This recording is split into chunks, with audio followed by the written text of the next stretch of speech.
Hello and welcome to Enterprise Morning on Enterprise Television. Thank you for joining us as we bring you key stories shaping Nigeria today. We will begin with a brief review of the newspaper headlines and then move into our main conversation. So you can join the conversation by liking, following us on all our social media platforms at Enterprise TV7. You can as well share. Thank you. I am Kehinde Bodun. And I am Henry Igwebike. All right, so joining us this morning is Barrister Evans Ufeli. He is a barrister and also a public affairs analyst, and he joins us from Toronto, Canada. Thank you so much. Good morning to you, Barrister, and welcome. Good morning. Thank you. Yes, it's great having you. So let's kickstart today with newspapers that we have. We have three newspapers: the Punch, the Vanguard, and the Daily Trust. But just before we get to the Vanguard newspaper, I think it's important, just before this story becomes stale, I think it's important that we have a say on it. Barrister, is about the president's wife visit, or Oluremi Tinubu's visit to the United States for a breakfast prayer meeting as hosted by Donald J. Trump. We all knew what happened, but we are beginning to get some inside scoop on the underlying reason why she visited. And we saw this morning that there were radio organizations, media organizations, she wanted to go make some statements in and equally set the record straight, but she was denied such opportunities because according to the media organizations, Nigeria had a culture of denial of truth happening in the country. So what's your take on the visit of the president's wife and the other stories that we are hearing filtering in? Well, the Western media, they are not like the Nigerian media. Even though they have their own shortcomings, but when it comes to the truth and reporting the realities, okay, they find it rather very difficult to put people who over time have had notoriety of denying the truth. And so that will not really go down well with these media houses, especially those ones that anchor their reportage on truth, and those ones that have strong leaning, that gets their funding from grants and not by any politician. You know, majority of the media houses in the West actually get their funding from neutral bodies, and so they don't lean. We know the ones that lean to one side and the other side, mainstream media that lean on one side and the other side. We know those ones. But largely, when you take a count, you notice that many of them can actually be neutral on stories. And for you to be neutral on story, you must bring guests that also are neutral in their truthful with conscience in their analysis or input on issues.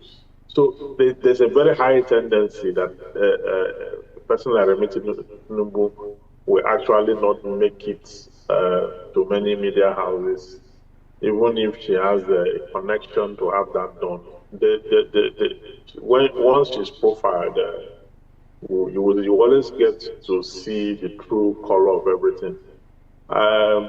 When the President of America, Donald Trump, recognized her at that event and it became news in Nigeria, I was wondering, what is this whole thing about? Does it mean that Trump has endorsed Nigeria by a mere recognition of the presence of the president's wife? Does that amount? Because they took the media in Nigeria took the story as if it's a mark of endorsement, or like we have scored a pass mark or something.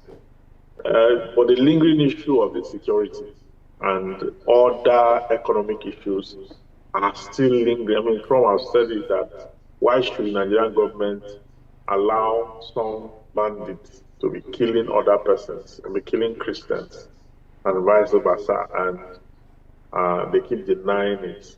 And the latest one has to do with the payment of money to American firms to lobby to make to bring down the tension or whatsoever. All those issues are on the line. Okay, so when I started hearing about the back end story of that remission invoice, I knew that something like that may have happened. Very well. We just sincerely hope that as time goes on, we would keep having inside scoop on some of these things, and equally the behind the scene.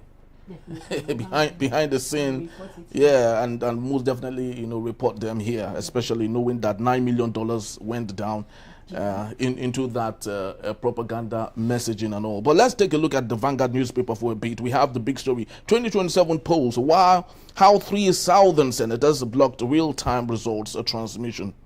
We have manufacturers record 1.8 trillion naira on sold goods as demand slumps. All right, we currently have Kano, that is the Kano orders cancellation of Monday sit at home. Then we have FG, that's federal government oil production data, cast doubt over 2 MBPD 2026 targets. All right, police arrest a suspect over the death of a gospel singer, 3 others in Aja musical studio. Wow. You saw that viral video. Yes, it was so very gory. In fact, I was like, 4 persons. I don't know what we are turning into. Wow. I don't know. We don't have this sympathy anymore for humanity. We just well, it is still under investigation, so we would definitely. But Barrister, let's take a look at this. Okano orders cancellation of Monday sit at home. We know that he has gone for appeal. Do you think that this coming from Nnamdi Kanu might soften the process and make it easier for his appeal to pass through? Well, the cancellation of sit at home will not interfere with legal process or legal proceedings. Legal proceedings still remain legal proceedings. What we're indicating is the quality of the appeal. Okay, because the cancellation of non-sit at home is extrajudicial. It does not in any way influence the appeal or the quality or content thereof. Okay, in appeal, the court is looking at what the lower court did, which the appellant said were wrong. Were those what the appellants are saying were wrong with what the Court of First Instance did, were they wrong or not? Based on law and fact, were they wrong or not? So that is what appeal is about. So appeal has nothing to do with where the case is now, or where it is not, or whoever is at fault or whatsoever. So it's not going to be based on the issues that we're talking about here. It's going to be based on the fact that the content of the appeal and what transpired at the Court of First Instance is the ultimate here. But I like the idea because, you see, now that the appeal have not started, because it's not going to court, the sit at home, I think, is long overdue. They should, because you look at what it has cost so far.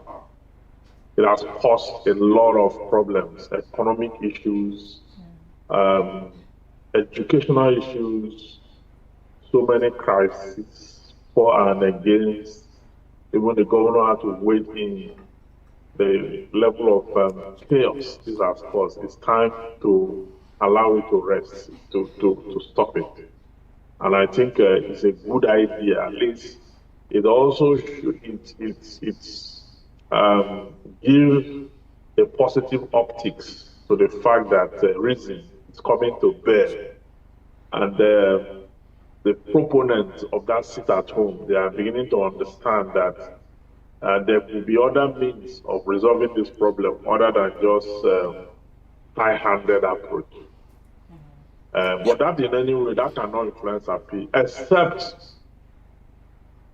that can influence political solution. Okay. Yes, it can influence political solution. Okay, those so who are Yes, when you talk about political solution here, are we speaking to issues of maybe post-conviction relief, resentencing hearing that might not go through direct appeal at this point? No. Appeal is already ongoing. If there's going to be if there's going to be a political solution, the political solution will rest solely on the either using the Attorney General, okay, because since appeal is going to commence, what it means that the case will still be ongoing, okay? Yes. The case will still be ongoing, in which case the Attorney General can take over and discontinue, okay? Okay. But where all the options of appeal have been exhausted, maybe they've gone to Supreme Court and Supreme Court gave final judgment, that's when the president may have to come in with prerogative of mercy or state pardon. You understand? Yeah. But as it stands now, once appeal commences, the case is reopened, and so the Attorney General will have. So that's why I said that those who are bargaining for his freedom, and those who are looking at this political solution, could add this as a bargaining chip Okay. to the fact that yes, the sit at home has been cancelled. Now people go about their duty the way they want. Sovereignty has been, has gone back to where it should be. Restored, yeah. And so that in a way gives it a kind of optics for negotiation to show that there's seriousness in the process. That even Nnamdi Kanu himself is amenable. It shows that he's amenable to any kind of solution that might be required. All right.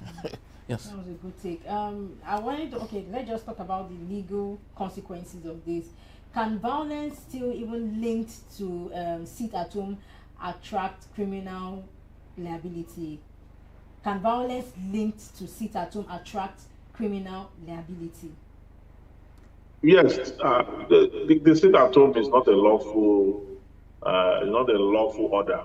Okay. It didn't come from the state government, and it didn't come from the federal government. It's only the federal government and the state government that can declare coffee. But that sit at home now is coffee, okay? Yes. The state government and the federal government that have that capacity to do so. You understand? Yes. So even the local government does not have that authority. It's the Okay. state government and the federal government that have authority to create. No individual has such authority under our laws. Okay? So you can see that in itself is usurpation of the power of the state, and usurpation of the power of the federal government. Yeah. You understand? So ab initio, it is an offense, a criminal offense. Okay? Anyone linked to it is committing an offense. But because it is premised on the ground of agitation, that people are agitated because of Nnamdi Kanu's arrest and prosecution, and because they feel that justice is not being served, and so the man is kept in incarceration and is being punished, and so that's how people feel about it, and so they came up with that sit at home. Now the sit at home thing is to send a message to the government that the person under reference have following, and orders made by him can be obeyed. Okay. And therefore, such orders, it runs contrary to the orders of the state and federal government. It puts the federal government and the state government under pressure and tension. So that's the objective. Oh, okay. That's the objective. Oh, thanks. Okay, but now that has been cancelled, it shows that a certain level of embrace of peace. And that should continue in that manner, continue in that light. Every negative reaction that has come out from the Nnamdi Kanu saga, that has affected third parties, okay, they should go ahead and begin to make restitutions and, keep on the positive outlook. So that way, it sends a message to the government, to all parties concerned, and whoever it is that is negotiating for its release, just like the governor of Abia State is doing, will have enough reasons and enough grounds to continue to do so in the interest of justice and the interest of the general public. Okay. All right. Okay, so let's move to another story on the top strip of the same newspaper. Manufacturers record 1.8 trillion unsold goods as demand slumps. And we have a rider to that story. Inventory surge contradicts official claims of economic recovery. Barrister, speak to us on this. Of course, we've talked about it when we're talking about Oluremi Tinubu's case, the conscious denial of the government of the day.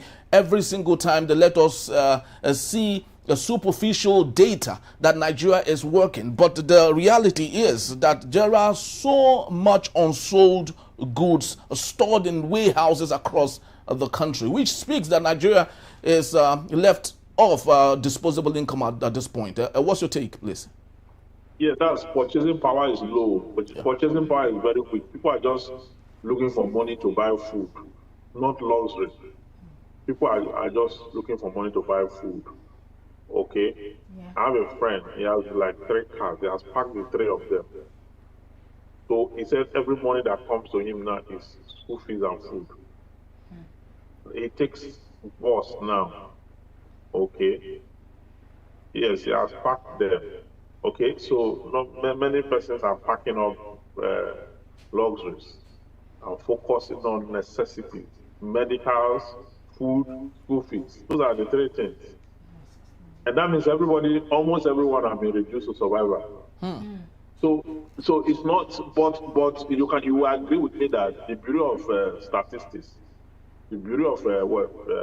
statistics, or call them, Yes, have been very, very, let me say, transparent.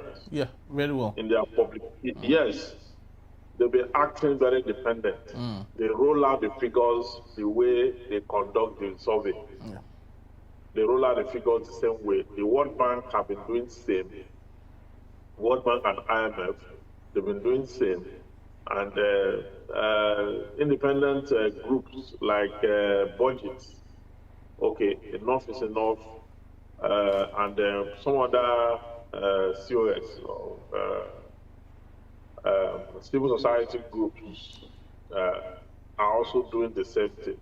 So, you see, manufacturing can only succeed in a country where people are empowered, okay, where people can go out there and purchase goods manufactured.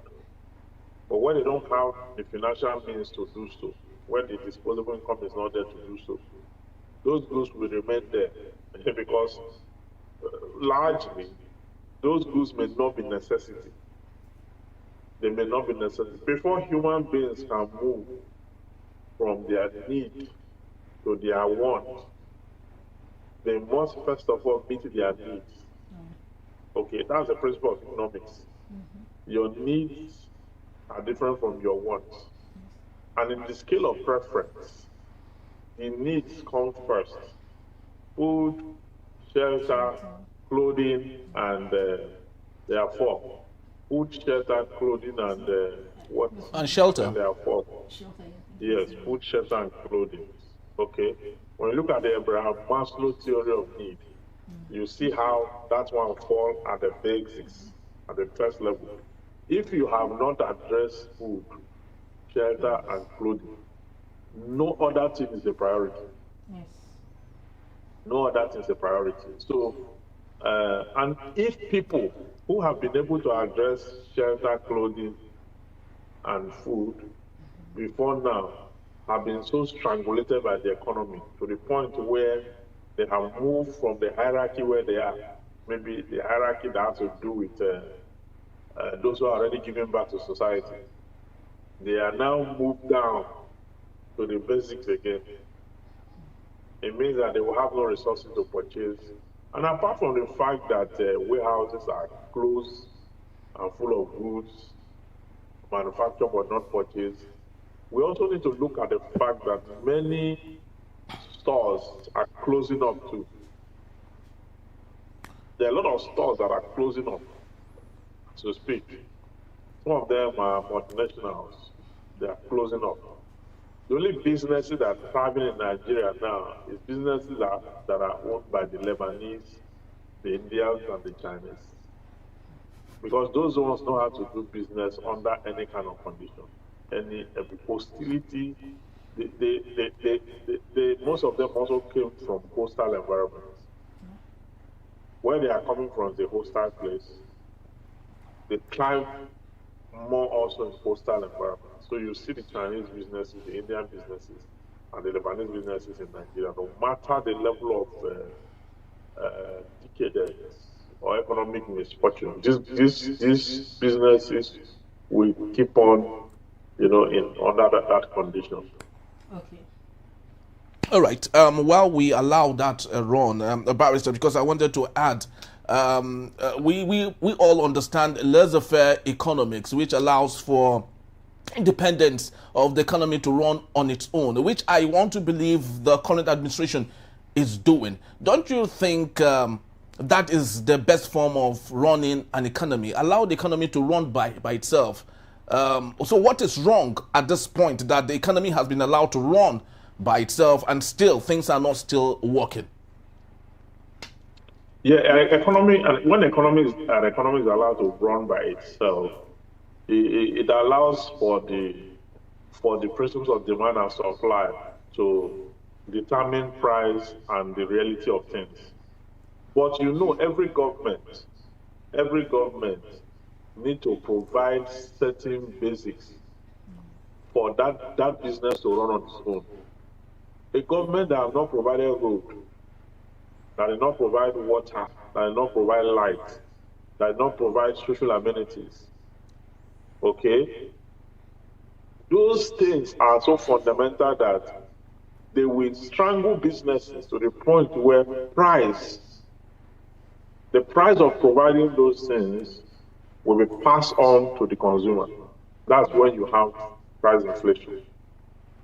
So inflation will not reduce because of all that. So when they say a laissez-faire economy, a laissez-faire economy is an economy that the government has put in the enabling environment.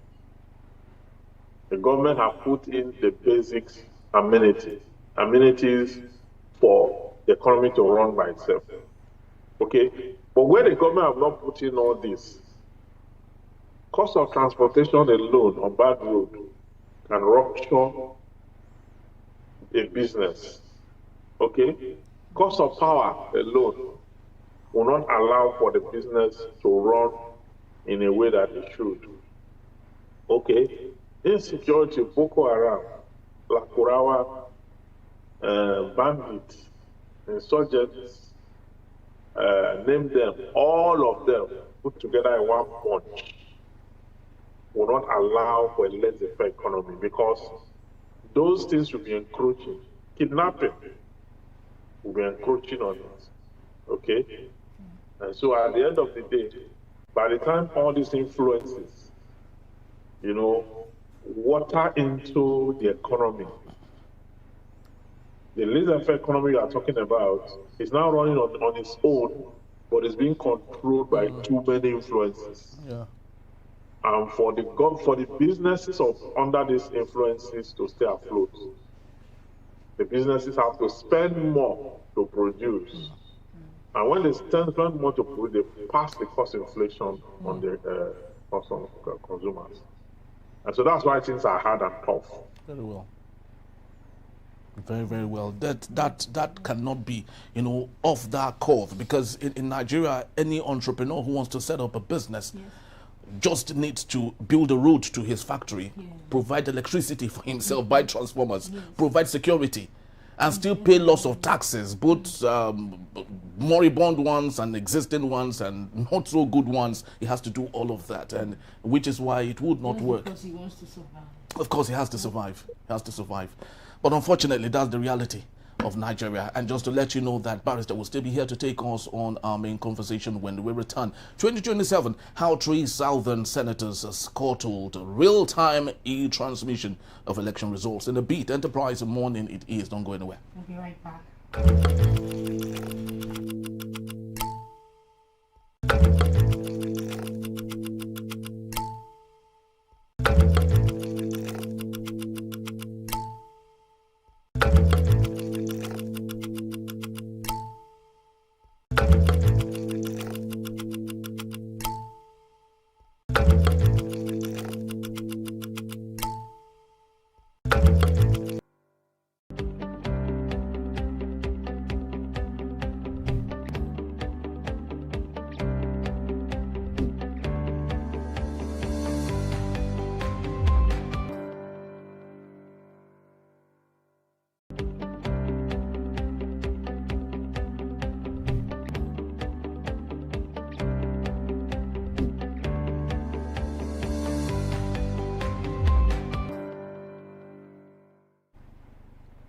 Thank you so very much for being back. And if you just joined us, Enterprise Morning. It is reaching you from Enterprise Television from our corporate headquarters in Lagos State, Nigeria. Let's get to our main conversation for today.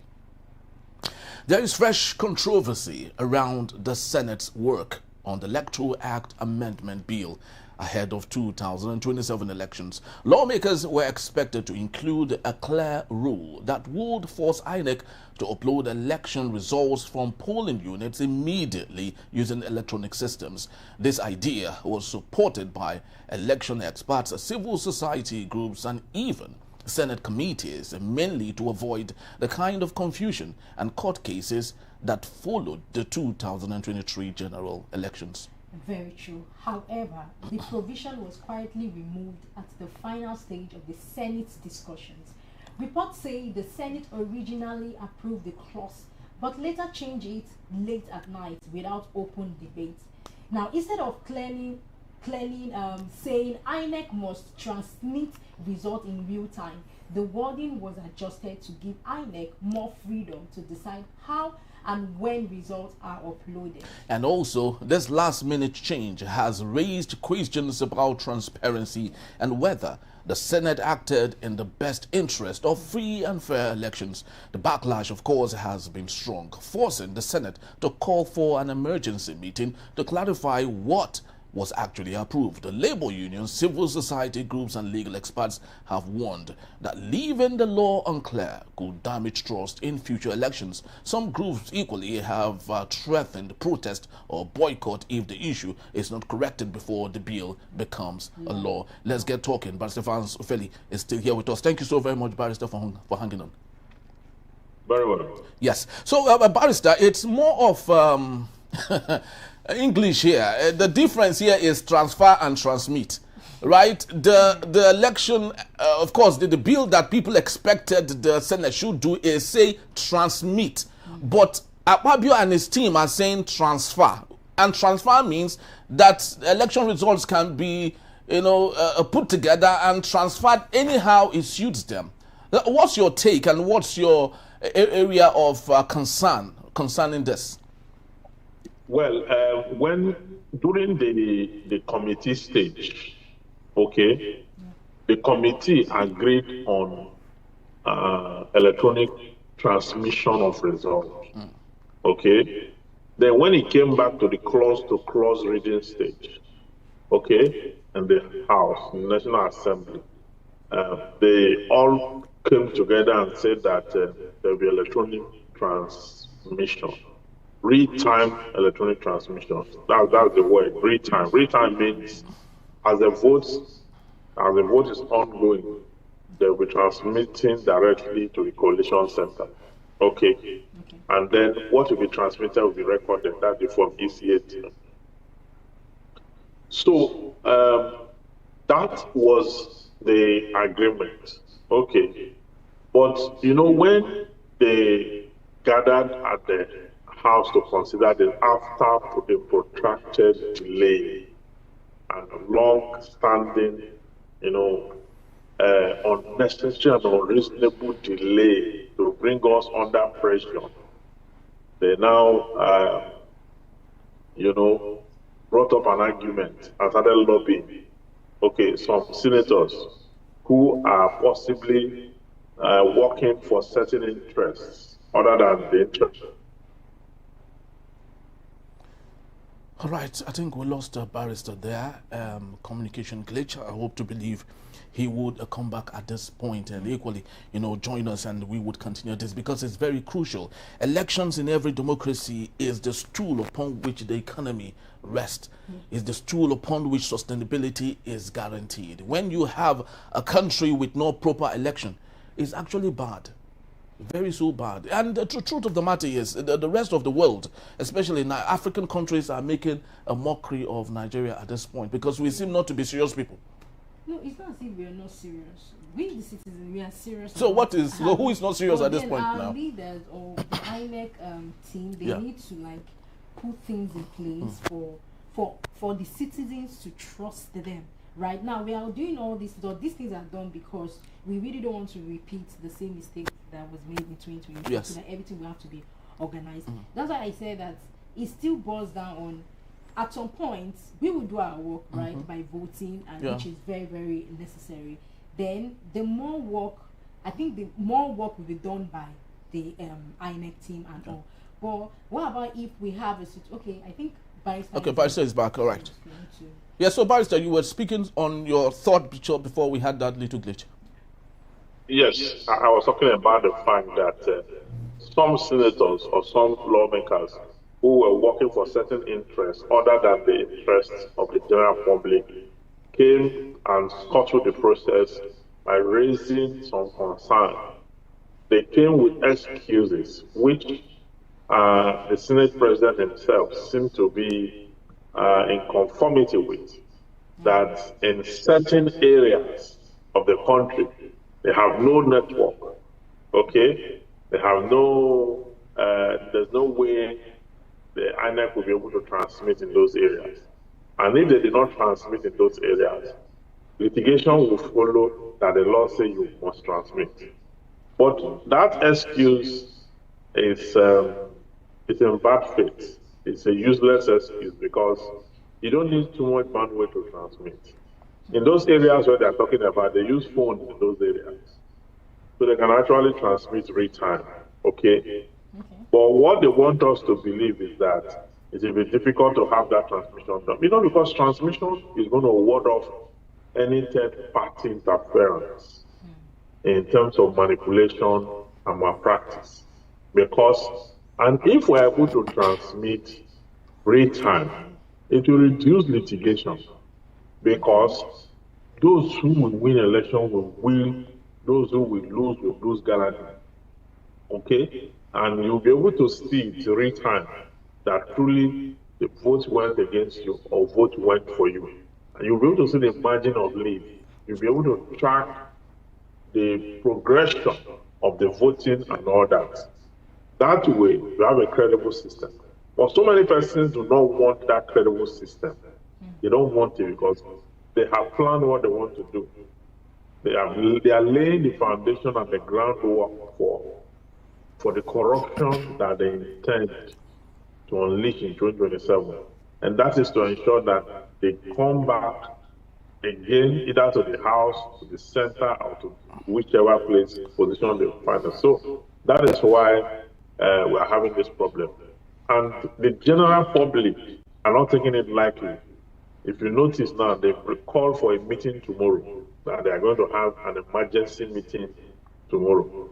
Whatever meeting they want to have, they should make sure that they come out from that meeting by correcting the mistakes they've made so far. Because if they don't correct it, there will be a problem. There's already tension. The NLC is already talking about the fact that this confusion will not stand. We are going to take necessary action to protect our electoral system. Civil society are also on the brow. Okay, many institutions and persons are angry at the National Assembly and this what they've concocted, because they concocted this in bad faith to mess up the 2027 election. and that will not be taken lightly. Yes. Okay, so it is in their interest to do the right thing. Yes, it's their interest to do the right thing. I'm excited. You are a lawyer. Senate President Godswill Akpabio is a lawyer. Litany of lawyers within the 10th Assembly. And this is the argument, legal argument Senate President Godswill Akpabio has. He said there would be a legal conundrum. And according to him, that is Senate President Godswill Akpabio, argued that making real-time electronic transmission mandatory could trigger prolonged legal disputes. Then secondly, he equally noted that supporters of the transfer, right, wardens appoint to Supreme Court. That's what Senate President Godswill Akpabio is saying here. That Supreme Court rulings, e.g. Article versus INEC 2023, which held that the IREF portal is an administrative tool rather than the primary legal site of collation. The Senate therefore sought to codify this by keeping the physical results, that is Form EC84, as the legal anchor. Help us make sense of this, because lots of legal stuff here. I listened to Akpabio. He was on TV trying to defend it, that people are already on TV. People have gone to TV to criticize them and to do all that. Thank God he's following, he's looking at the pace of what is going on. All he's trying to do is to cover up for the mishap that happened at the National Assembly.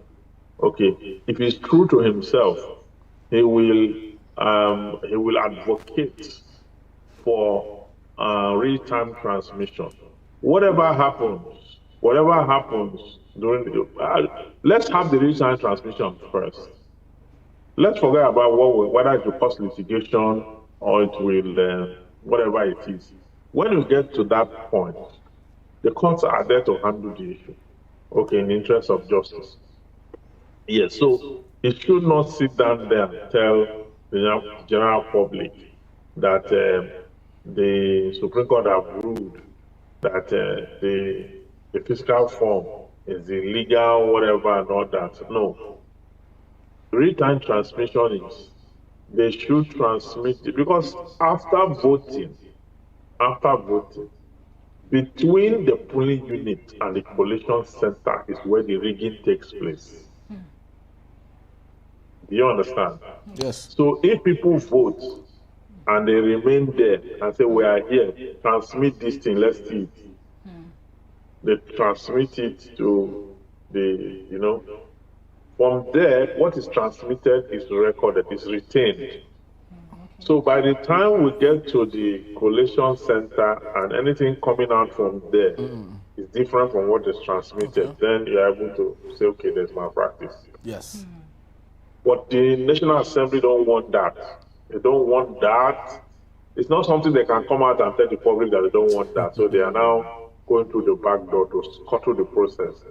And they are doing this in bad faith, doing it at a time when they know that there's no more time. They may even finish all this and pass it to the president. The president will veto it. Of course, they can bypass the president, but that's an assembly that has a mind of its own, not this type. Because if after 30 days the president does not sign it, it means he has vetoed it. So what time do we now have to come up with, when are we going to resolve this thing? The time for litigation, okay, that we have is shrink now. Okay, the time to submit names on everything is shrink now. Okay, reduce and compact. Okay, in which case, INEC will have to work extra. INEC will have to be, if INEC is not even overrun in the process, we don't have more time, we don't have any time any longer. So is the president going to sign this? Another thing entirely. Does this government really want us to use this electoral reform for the next election? I don't think so.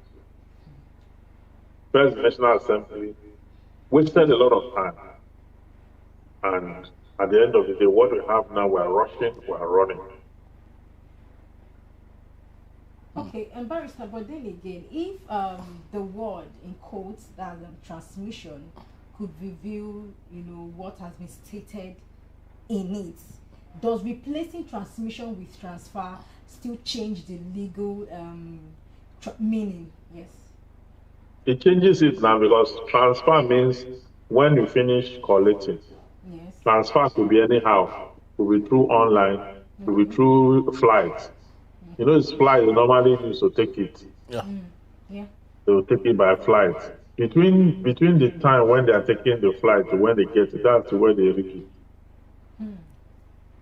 Something like that happened in Imo State during Okorocha's. It was between this that somebody was held on gunpoint.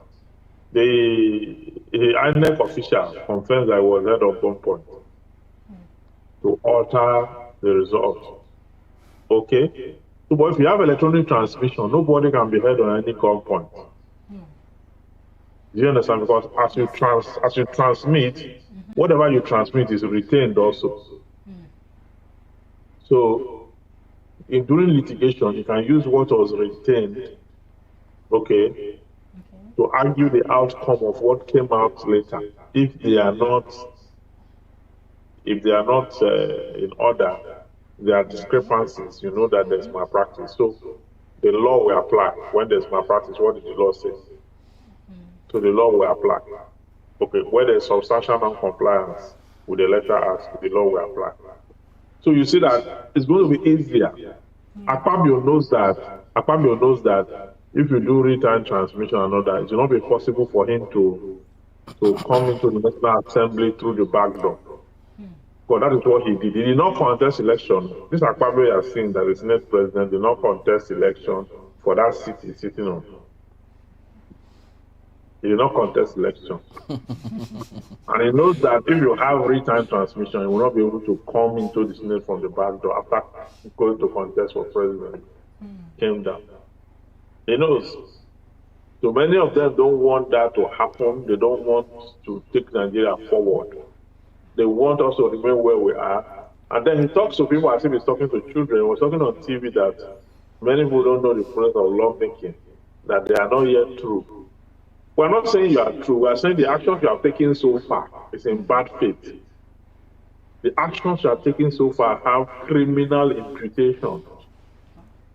And those criminal imputations must be corrected. That's what they're saying. Nobody's saying you are done. People don't know what lawmaking is. We're not even yet done. We have to go there. See, don't say that. Don't tell, you can't tell, no. We know what you are doing.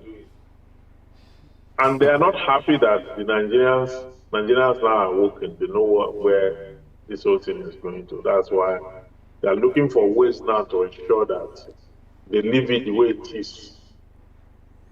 And leaving it like this would mean that we wasted so much time talking about electoral reform. We ended up not reforming anything.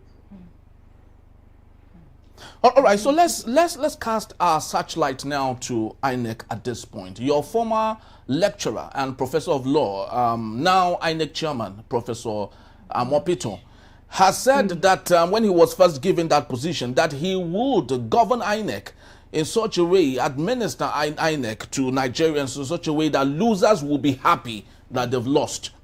At this point, what do you think INEC and Mopito can do at this point? Do they have a say at this point on what should be the best bet? Is it transfer or is it transmission? What do you think Mopito should be doing at this point, knowing that lots of things are on his neck right now? Yeah, you know, INEC recommendation was real-time transmission. INEC recommendation to the Senate. INEC input to the Electoral Act, this reform, is real-time transmission. That's what INEC asked for. Okay, now the Senate have abandoned what INEC asked for to retain what they have based on the judgment of the Supreme Court. As at the time the Electoral Act was the Electoral Act sounded like though the electronic transmission to the IRF was mandatory. The Supreme Court now said no, it's a mere administrative guideline. Okay. After the outcome of the 2023 elections, the amendment and reform was proposed. INEC came out with a long list of recommendations. which formed part of the document that necessitated this amendment. Okay? And the National Assembly went to work. Okay? Today, they are turning against that proposal just because all of a sudden they want to taint the 2027 election. They want to taint it. You can see how they are going about campaigning all over the place. In fact, it was as if from 2023 to now, it was as if this period did not exist because immediately this government got into power, they started campaigning. For the next elections. Even though Section 94 of the Electoral Act says campaign should only start 150 days to and 24 hours after the election. All that is observed in breach. As we speak now, Wike is in Rivers State distributing buses for the president's campaign. His campaign is ongoing now in Rivers State. INEC have not lifted the ban. The penalty for that is a poultry sum. The penalty provided in the Electoral Act is a poultry sum that can be paid from pocket while standing. So there's no punitive arrangement whatsoever that is worthy of compliance. And that's why from the president to political parties to party leaders to Wike to his cohort, everybody is violating that law. And INEC is not saying anything about it. So in situations like this, it is difficult for you to really assess the Nigerian political system as it were. Wow, this is actually quite dicey at this point, and lots of people will be asking which way forward. Lots of Nigerians today have not voted yet. And the reason they have not done that is because they do not trust the system. And we do ask, yes. Sorry for, if you ask the Nigerian, are you going to vote or are you thinking of voting? The response is, will my vote count? Imagine you asking a question and they are giving you, they are responding you with a question. Yes. Will my vote count? So that has really is more of like a trademark right now. Yes, will I vote? In the mind of Nigerians. And to you, our guest, what do you think is what Nigerians are thinking about right now? Would our votes count come 2027? Is there need for any Nigerian to step out of the comfort of his home to go cast votes, knowing that at the end of the day, it's either transfer, of course, not transmission, transfer. Do you think our votes will count 2027?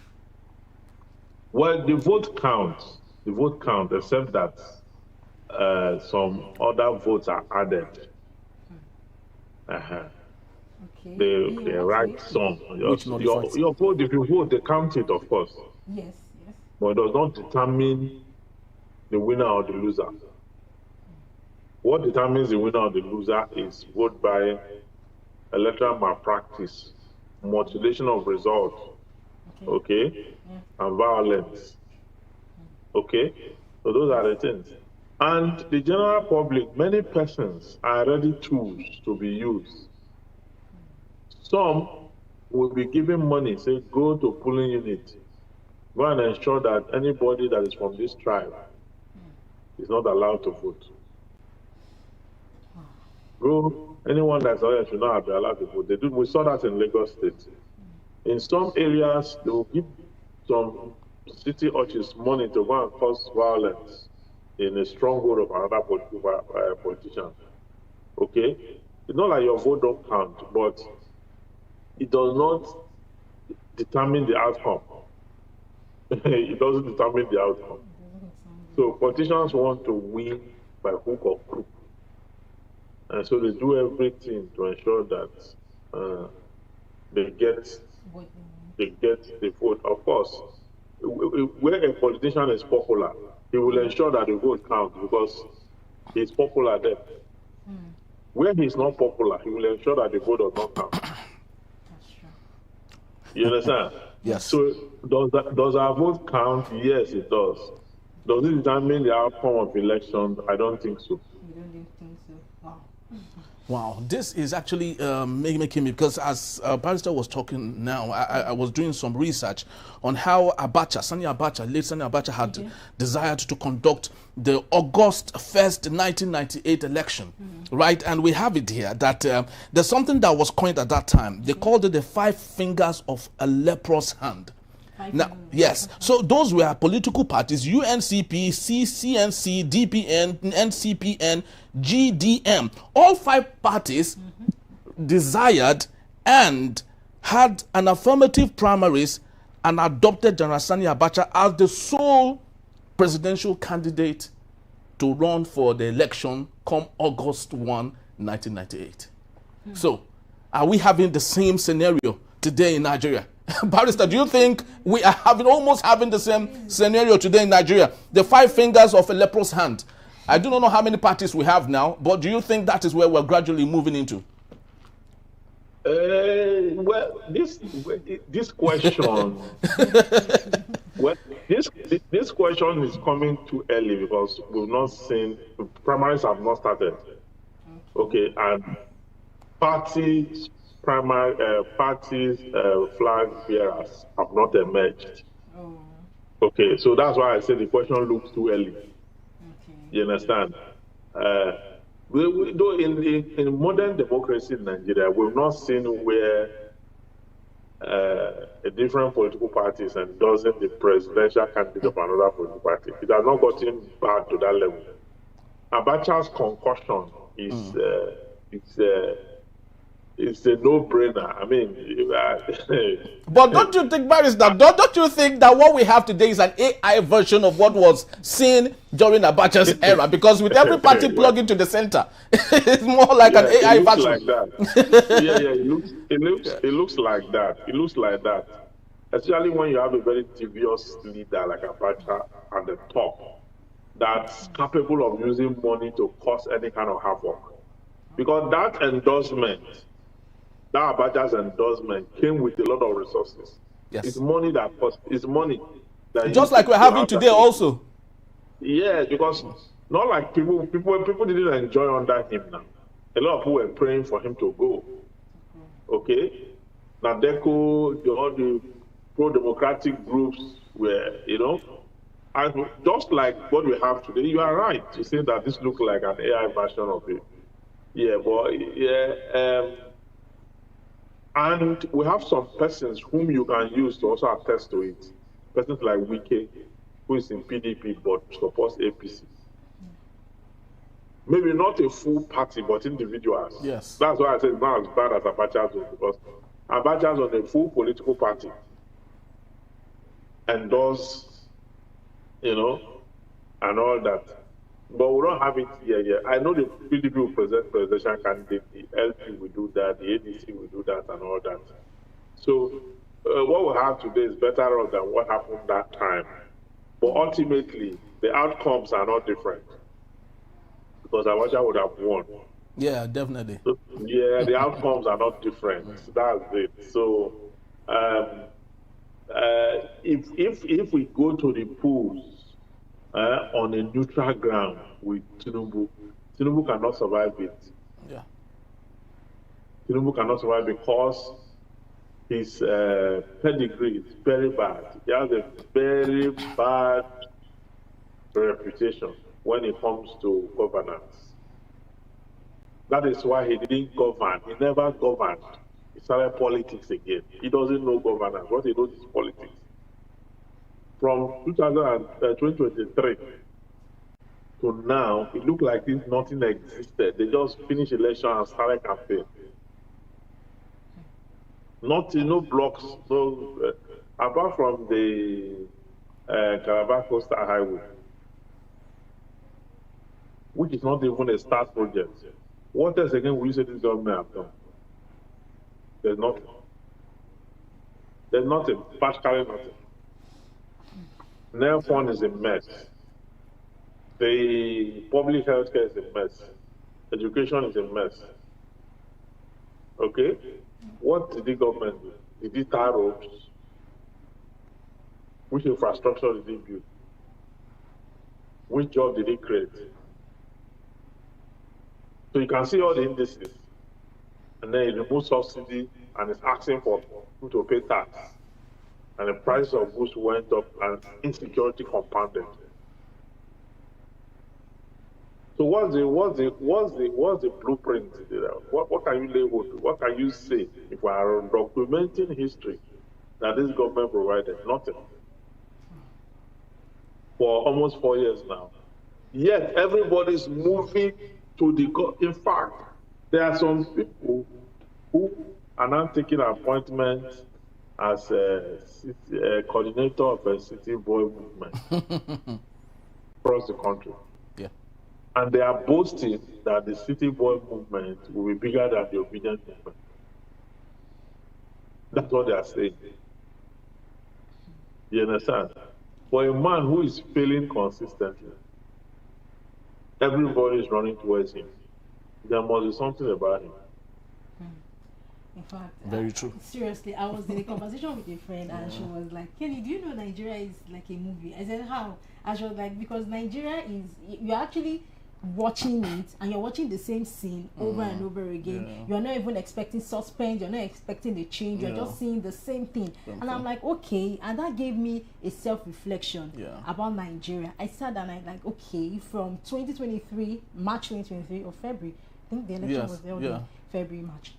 I did like a self-reflection, like, okay, Nigeria, okay, what did we actually gain? What was that? True. I noticed that even when President Tinubu just entered, I noticed that we had lights during that month. And the following month, we went back to our normal, you know. I'm like, okay, so just like Barry started bringing our mind back to, okay, what can you say about Nigeria from 2023 till now? In fact, if we have a book to write about Nigeria, about this current economy, all right, I think it's a time of self-reflection at this point. And the question, the rhetoric question we all should be asking is, how has Nigeria benefited us? Should we all join the bandwagon of the City Boys movement, knowing that what we're doing practically in Nigeria is suffering and smiling? Are lots of people living smiling?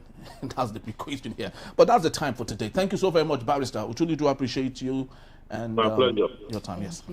All right, we have to leave for now to make room for other programs right here on Enterprise Television. But do well to visit us.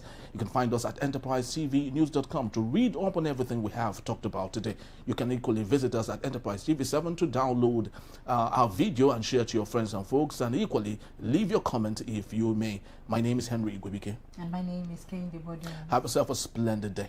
Bye. Bye-bye. God bless Nigeria. God bless you.